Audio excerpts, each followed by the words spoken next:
নমস্কার বন্ধুরা, কেমন আছেন সবাই? উজ্জয়িনী রান্নাবান্নাতে আবারও হাজির হয়ে গেছি আপনাদের সামনে নতুন আর একটি ভিডিও নিয়ে। তো আজকে আমি সুজির ভাজা পিঠা বানাবো। একটা ডিম দিয়ে সুজি দিয়ে ভাজা পিঠা দারুণ লাগে আর খুব কম সময়ে বানানো হয়ে যায়। তো চাইলেই বাড়িতে বানাতে পারবেন। চলুন তাহলে রেসিপিটা শুরু করছি।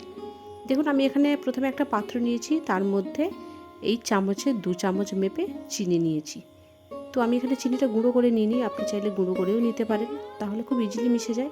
আর দিয়ে দিয়েছি পরিমাণ মতো লবণ, আর এই চামচের মেপে 2 চামচ সাদা তেল, যেটা আমরা রান্নায় ব্যবহার করি।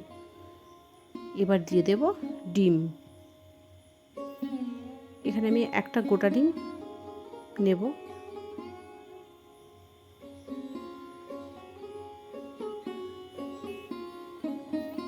তো এবার এটাকে পুরোটাকে ভালোভাবে আমি মিশিয়ে নেব।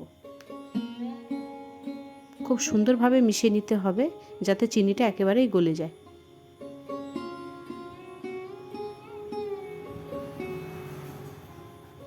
একটু সময় নিয়ে মিশিয়ে নিতে হবে এটাকে। তো দেখুন, আমি প্রায় 5 থেকে 7 মিনিট ধরে মেশানোর পরে চিনিটা আমার গলে গেছে আর মিশ্রণটা ঠিক এই পর্যায়ে চলে এসেছে।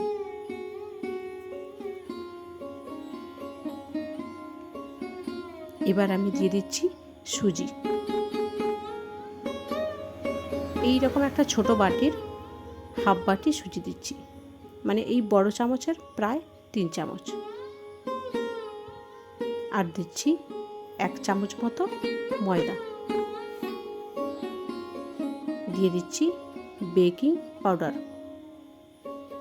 সিকি চামচ বেকিং পাউডার দেব। এখানে আমি একটা চামচ নিয়ে আমি আমার একটা আন্দাজ মতো দিলাম।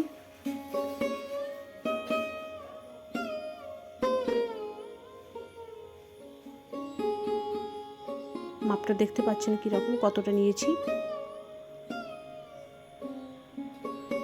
এবার মিশ্রণটাকে ভালোভাবে মেখে নেব। আমি এটা হাত দিয়েই মাখবো, কারণ চামচ দিয়ে মাখলে ততটা ভালো হয় না।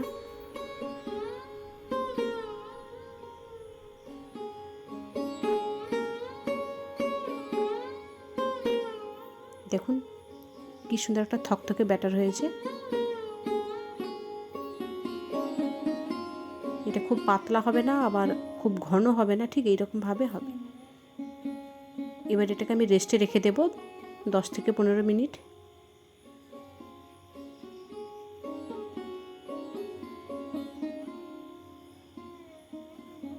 তো ওটা 10-15 মিনিট পরে আমি রান্না করার জন্য একটা কড়াই বসিয়ে দিয়েছি, তাতে কিছুটা সাদা তেল নিয়েছি। সাদা তেলটা একদম লো আঁচে গরম হয়ে গেছে। চামচ দিয়ে আমি এবার একটা একটা পিঠা বানিয়ে নেব।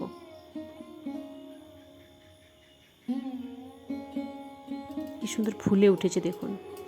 খুব লো আঁচে করতে হবে, হাই হিট দেওয়া যাবে না, তাহলে পুড়ে যাবে ওপরটা আর ভেতরটা কাঁচাই থেকে যাবে।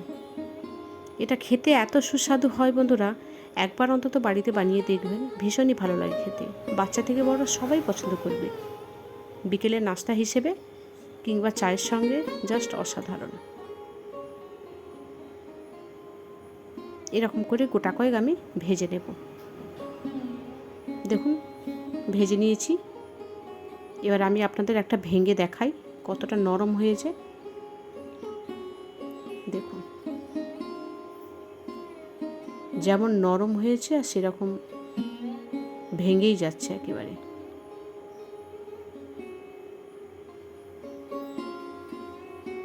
তো বন্ধুরা, আজকের রেসিপিটা যদি আপনাদের ভালো লেগে থাকে অবশ্যই লাইক করবেন, কমেন্ট করে জানাবেন, বাড়িতে অবশ্যই বানিয়ে দেখবেন। ধন্যবাদ।